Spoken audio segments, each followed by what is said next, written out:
Sure. So this is kind of the 25,000-foot view of what you do. Now let's get to the Hmm. ground. Is there something in the last couple years that's really just touched your heart or said, wow, I can't believe we got to do that?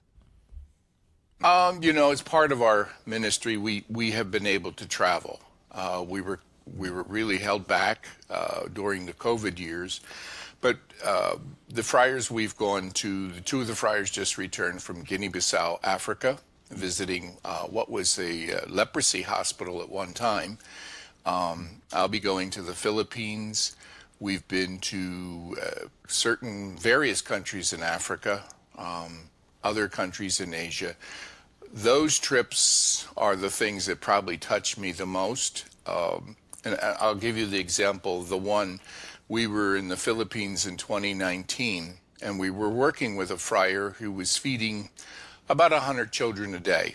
And it was all organized and worked out. Parishioners were involved and young people. Every day they fed, I think they fed over 100 people, to be honest.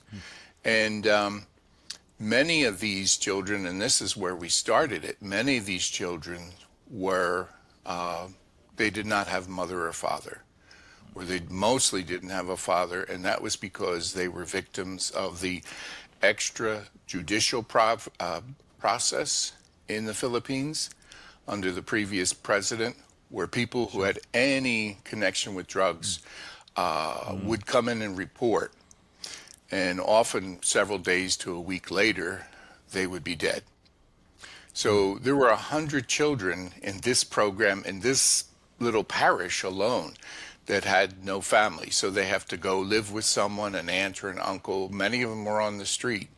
And to see these children every day get a great meal, really good meal, the people were very well behind it. It was a lot of food. Maybe not for me or us, but for the children, it was a lot of Yeah. food.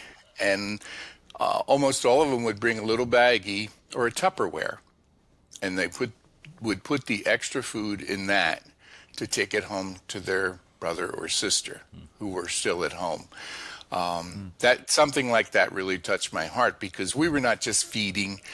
Sometimes you get into these programs and it's numbers and results and goals and objectives, but we were doing much more than that. There was feeding going on of this particular group, but they were going out and feeding their brothers and sisters. And I think for the parish in the feeding program, it had a tremendous impact on everybody, and that it Yeah. did on Feeding me. you in a Yeah, different way. feeding me. Yeah, exactly. Yeah, yeah. It was a good meal too. Well, that's a part of that, that program that president unfortunately instituted. I never really thought about. I never really considered like, what if these people have kids and now they have either no parents or they've lost one of their parents.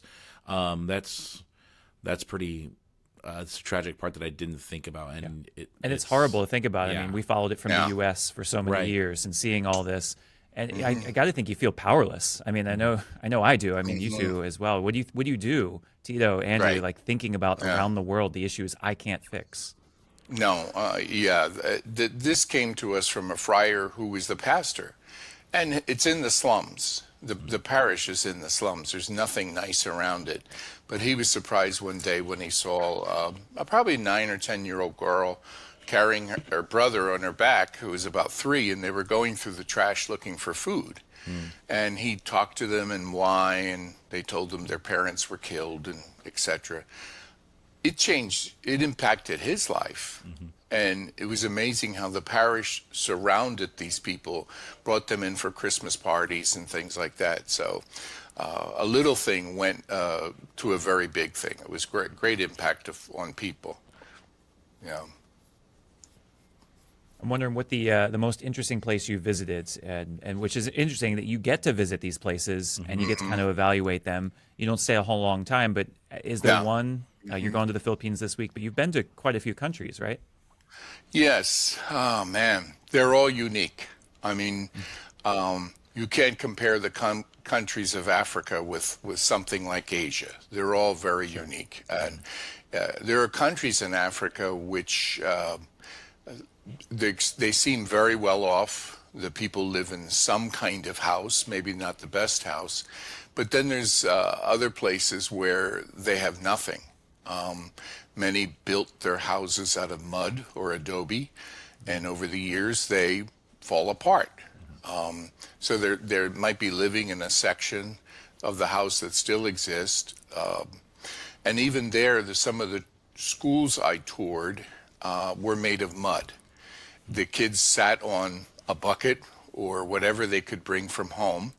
There were no desks. The floors were dirt floors, no windows and no doors. And the director, the principal of the school, shared a room next to the kitchen. So while they were cooking, his office was next door. There were no walls, you know. Yeah. And cooking is an essential element because they get to feed the children. And in a school like that, they get at least a daily meal. So that's just so different from another country that I might go to that just has a different culture, different style of life, etc.